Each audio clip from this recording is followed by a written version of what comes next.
The lights from the studio were bright, but Cassie didn't flinch. She sat in the plush white chair, legs crossed, a soft smile on her face. Her suit was dark navy, sleek and tailored, the kind that said power without screaming it. The host across from her smiled wide for the camera. "So, Cassie Reyes," the anchor said, her tone light but curious. "You just opened your 50th store. That's an insane achievement. Everyone wants to know what drives you." Cassie didn't answer right away. She adjusted the small mic on her lapel and looked straight into the lens. "Petty vengeance," she said, calm as a Sunday morning. The studio laughed. They thought she was joking. She wasn't. Years earlier, Cassie stood on cracked pavement next to a rusty folding table. Tomatoes in baskets, bundles of kale, cucumbers that still had dirt on them. The sun was hot, and her back hurt from lifting crates. Her grandmother worked beside her, wiping sweat from her forehead with a cloth that used to be white. Cassie wore a plain t-shirt and jeans. She tried to hide when classmates walked by. "Yo," a voice called out. "It's the veggie girl." She froze. 3 kids stood across the street, phones out, filming. Madison, her ex-best friend, led the charge. Madison used to come over for dinner when they were 10. Now she was 15 and cruel. "Smile, veggie girl." Madison laughed, zooming in on Cassie's face. "Do you take Snap Cash or just accept potatoes?" Cassie turned away, hoping they'd stop. But they didn't. Another kid yelled, "I'll trade you this banana for your dignity." The video went up on TikTok. By the time Cassie checked her phone that night, it had 43,000 views. The comments were brutal. "Imagine your school crush seeing you sell onions in the dirt, loudly crying face. She out here living Stardew Valley in real-life Skull. Someone tell her this ain't Little House on the Prairie." At school, it got worse. People mooed at her when she walked past. Someone left a cabbage in her locker. Chase, the boy she'd crushed on for months, came to the cart one afternoon with his football buddies. He gave her $5 for a tomato, then tossed it into the storm drain in front of her and laughed. She didn't cry in front of them. She waited until she was back home, washing carrots in the sink with her grandmother. Cassie looked at her reflection in the window that night. Her face was blotchy from crying, but her eyes were sharp. She grabbed a notebook and wrote 3 words. Plan. Exit. Revenge. She didn't know how, not yet. But one day, they'd call her Veggie Girl again, and it wouldn't be an insult. By Monday morning, everyone had seen the video. In the hallways, students whispered loudly when Cassie passed. Some didn't bother whispering at all. "Hey, it's Lettuce Girl," someone shouted behind her back. She kept walking. Someone else snorted. "Wonder if she brought cucumbers for lunch." Laughter followed. Her locker was covered in green Post-it notes. Someone had drawn carrots, tomatoes, and stick-figure veggies with her name on them. One note said, "Illegal veggie stand, health code violation." Cassie peeled them off slowly, trying not to let her hands shake. In class, even the teachers looked away. Mr. Burns, the history teacher, glanced at the Post-it still stuck in her hair and just said, "Let's stay focused on the lesson." No one said anything else.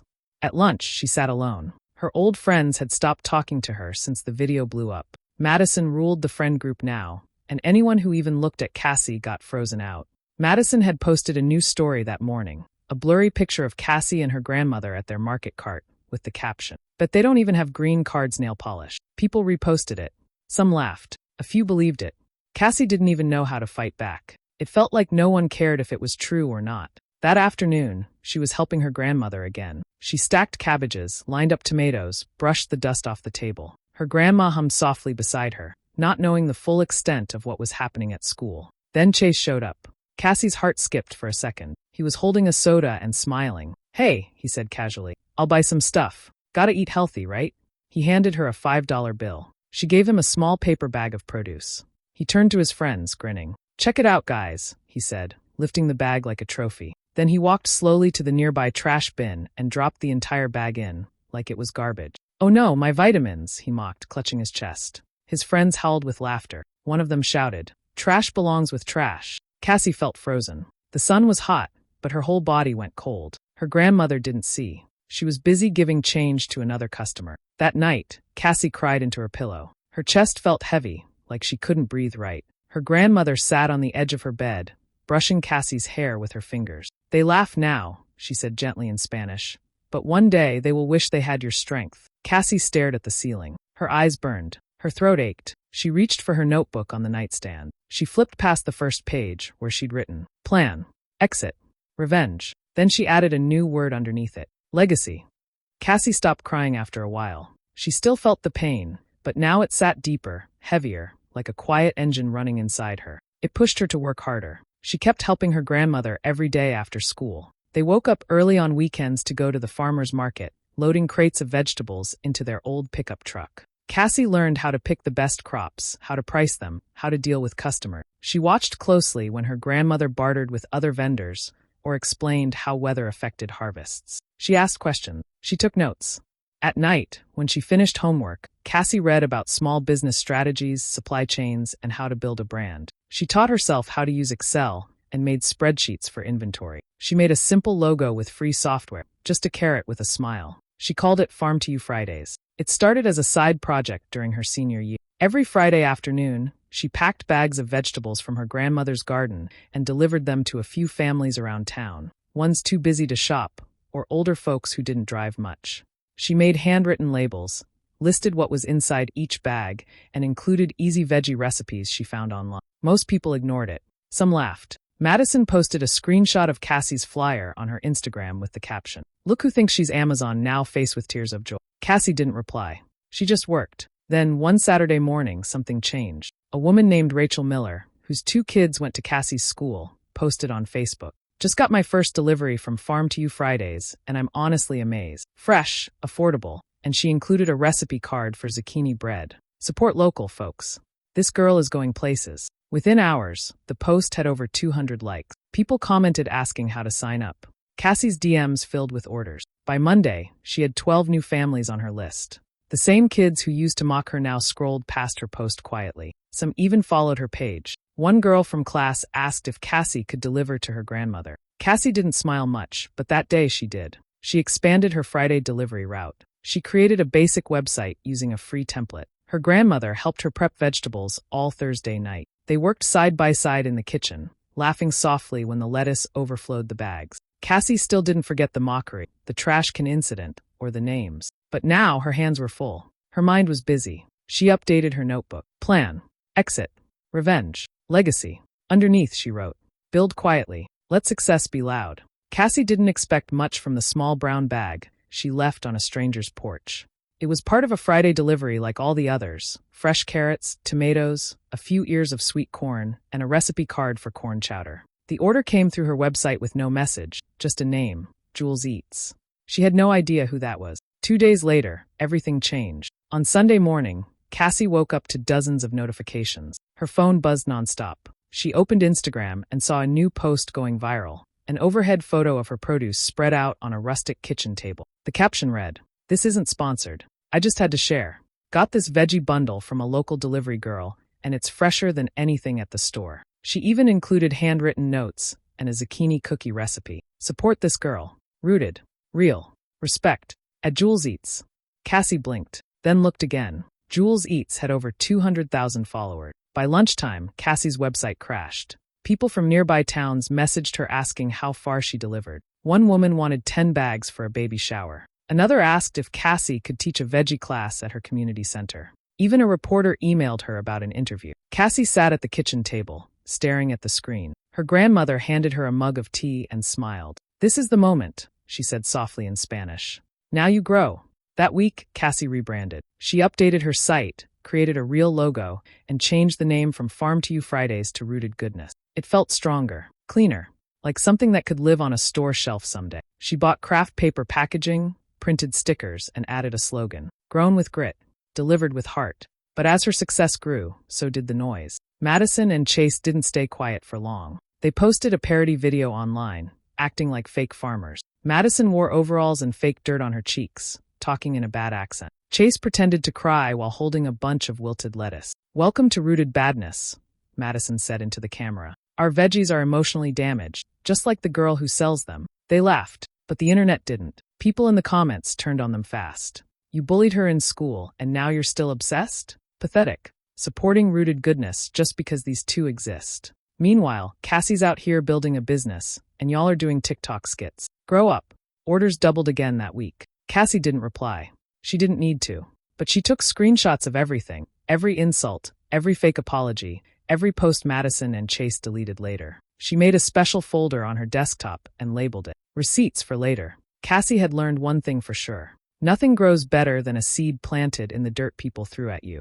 Cassie stood outside her dorm, her boots dusty, her backpack heavier than it looked. College was a different world, but she brought her roots with her. She had earned a full scholarship in agricultural business. Some people raised eyebrows at her major. Others called it cute. But Cassie didn't come to college for approval. She came with a plan. While other students partied on weekends, Cassie visited nearby farms. She shook hands with weathered old farmers who knew the soil like a friend. She listened more than she spoke, asked questions, took notes.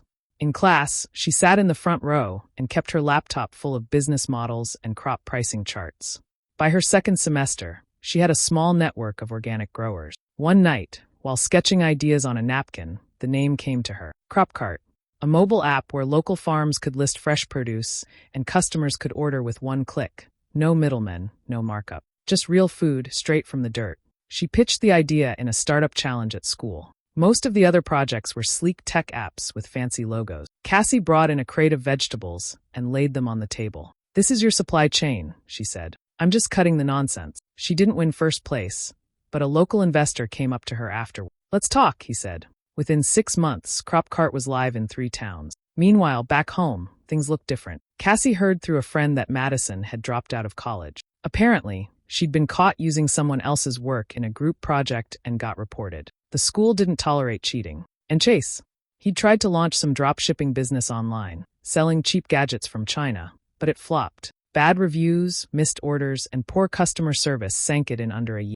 Rumor was he'd gone back home and was begging his dad for another loan. Cassie didn't comment when she heard. She just nodded, tucked her phone back in her pocket, and kept working. She used part of her CropCart earnings to rent a small office. She hired 2 classmates part-time and started building relationships with restaurant chefs, food bloggers, and local schools. Every deal was another brick in her future. Her grandmother called her once a week. They spoke in a mix of Spanish and English, her voice always warm, always proud. Cassie never bragged. She never posted about Madison or Chase. She didn't need to prove anything. But when she saw their names trending for all the wrong reasons, she allowed herself one small thing. A smile. Quiet, quick, but real. Because Cassie knew. There's nothing louder than silence when success speaks for you. The building looked like it had given up years ago. The roof leaked, the floor tiles were cracked, and the windows were dusty enough to write names in. But Cassie stood outside with a clipboard, a folded-up lease in one hand, and a vision in her head. She was 23, and people said she was too young to open a store. Too inexperienced.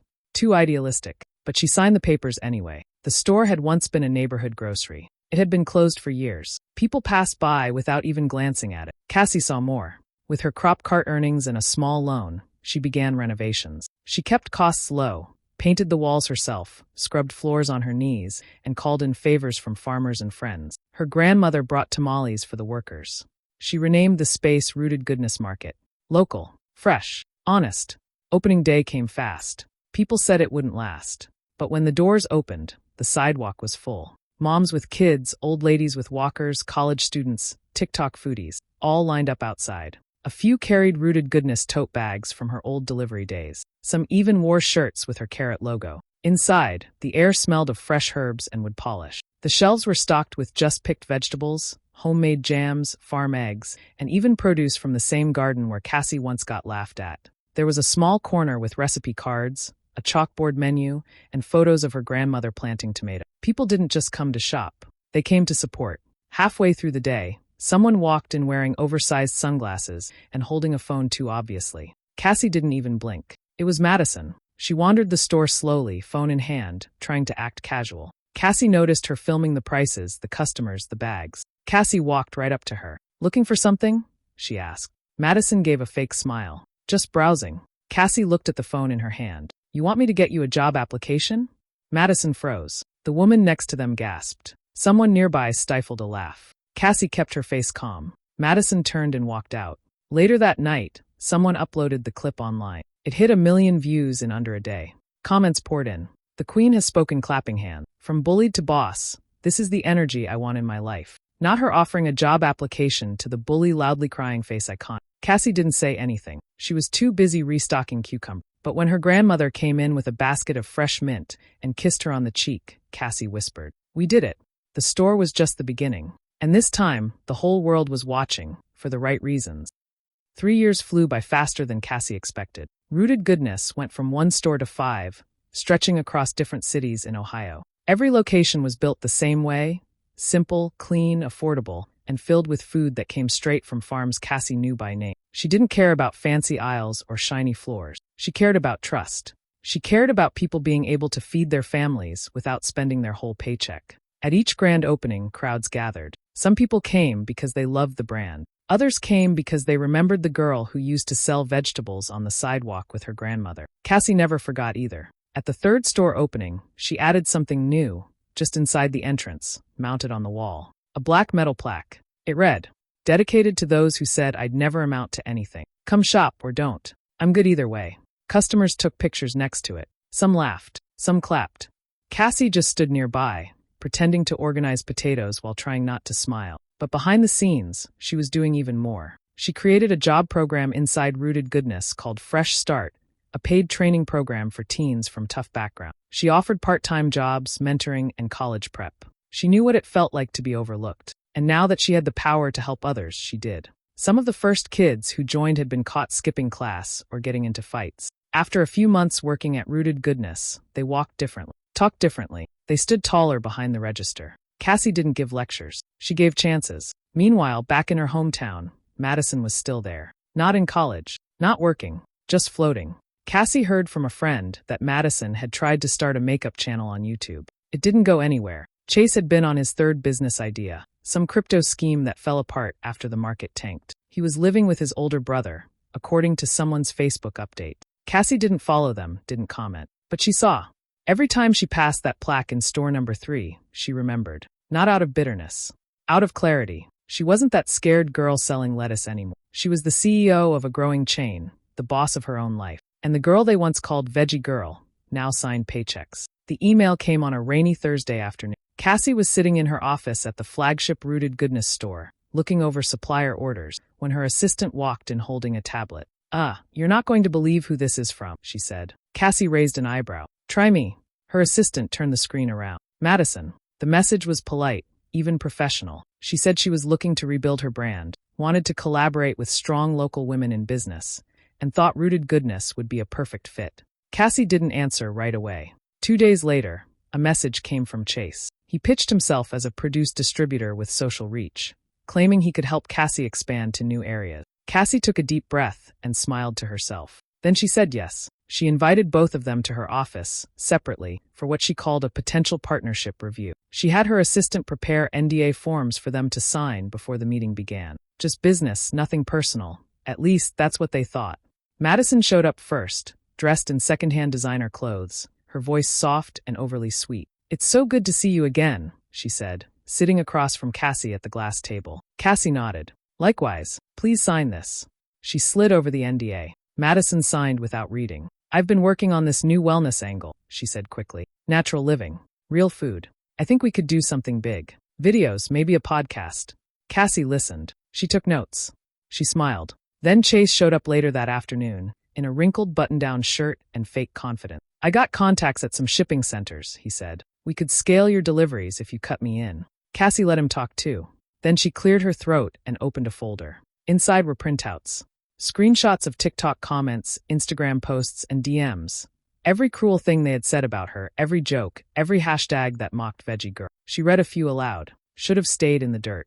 That one was from you, Madison. You tagged your friends." Madison's face went pale. "She'll be crying over lettuce for life." "That was yours, Chase." He looked down. Cassie set the folder down gently. "I'm not in the business of partnerships with bullies," she said, her voice steady. "I'm in the business of receipts."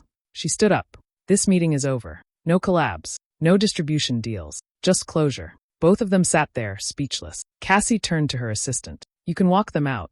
Later that day, she posted a short message on the Rooted Goodness account. Reminder, not everyone deserves a seat at your table, especially the ones who tried to flip it over. The post went viral. Again. Cassie stood in front of the massive banner that hung across the conference stage. 30 under 30, leaders who changed the game. Her name was printed in bold black letters underneath. She shook hands, gave a short speech, smiled for photos. Cameras flashed. Reporters asked questions. But all Cassie could think about was how far she'd come from a folding table on a sidewalk. Rooted Goodness was now part of a national chain. She'd signed a partnership deal that let her keep full creative control while using larger distribution to bring fresh, local produce to more communities across the country. 10 stores. Then 20. Then more. But Cassie didn't stop at selling vegetables. She started a nonprofit called Plant the Seed, a program that helped teenagers learn how to run businesses, budgeting, marketing, supply chains, leadership. She offered internships at her stores, brought in guest speakers, and helped kids from struggling areas build something real. One of the students she mentored opened a small bakery at 18. Another got a full scholarship in business. Cassie kept their thank you notes in a drawer in her office. She read them on hard days. Then one email stood out. Subject: speaking invitation, Riverway High School. Her old school. The same one where they laughed at her, where they filmed her, where she stood next to a cart of cabbages and held back tears while people mooed in the hallway. Now, they wanted her to speak at an assembly. Cassie said yes. She showed up on a Friday morning, pulling something unexpected behind her. A brand new version of the cart she and her grandmother once used. Polished wood, fresh produce. A Rooted Goodness logo on the side. She wheeled it straight into the auditorium. Students whispered as she walked by. "That's her," one girl said. "The veggie girl," another whispered. Cassie stood at the podium, looked around, then gave a small smile. "Damn right I am." Some kids laughed. Some clapped. A few looked confused. Cassie leaned into the mic. "When I went to this school, I used to get laughed at for selling vegetables. People said I'd never get anywhere, that I was poor, weird, that I should be ashamed." She paused. But what they didn't know was that I was learning something they weren't: how to build, how to work, how to survive. And now, I feed families. I give jobs. I write checks. She looked out at the rows of faces. "I don't want your pity.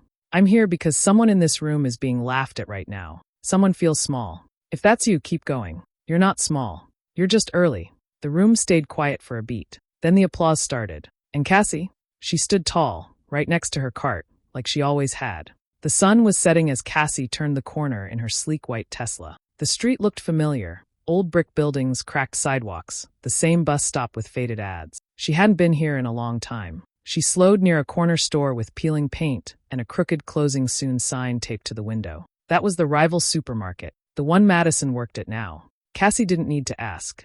Word had gotten around. Madison had taken the job after her influencer dreams failed. No brand deals, no sponsors, just long shifts, minimum wage, and a boss who didn't care about her skincare routine. Cassie looked through the windshield. There she was, Madison, standing behind the checkout counter, wearing a faded red vest and blank expression. Her hair tied up in a messy bun, her face tired. A far cry from the girl who once posted filters and fake smile. Cassie didn't stop. A few blocks later, she saw a small vegetable cart on the corner. A young girl, maybe 16, was standing behind it, nervously adjusting labels on each basket. It reminded Cassie of herself. She pulled over and stepped out. "Hi," she said. "What's fresh today?" The girl lit up. "Tomatoes just picked this morning. Carrots, too. We've got some strawberries, but they go fast." Cassie picked out a few things, letting the girl bag them with care. "That'll be $7, the girl said. Cassie handed her a $100 bill. The girl froze. "Wait, this is too much." Cassie smiled. "Keep the change. Put it toward whatever dream you've got." The girl blinked. Are you Cassie Reyes?" "The Rooted Goodness lady." Cassie just winked, got back into her Tesla, and drove off. As she rolled past a parked delivery car, she spotted Chase. He was sitting in the driver's seat, phone in hand, a takeout bag on the passenger side. His eyes met hers for a second, and his mouth hung open. He looked exactly like he had in high school, only more tired, less proud, and wearing a food delivery app hat. She gave a small wave through the tinted window before turning down the street. Her license plate caught the last bit of sunlight. Veggie 1. Back home, she unloaded the tomatoes and carrots, placing them gently on the kitchen counter. Her grandmother, now older but still sharp, walked in smiling. "More vegetables?" she teased. Cassie nodded. "Always."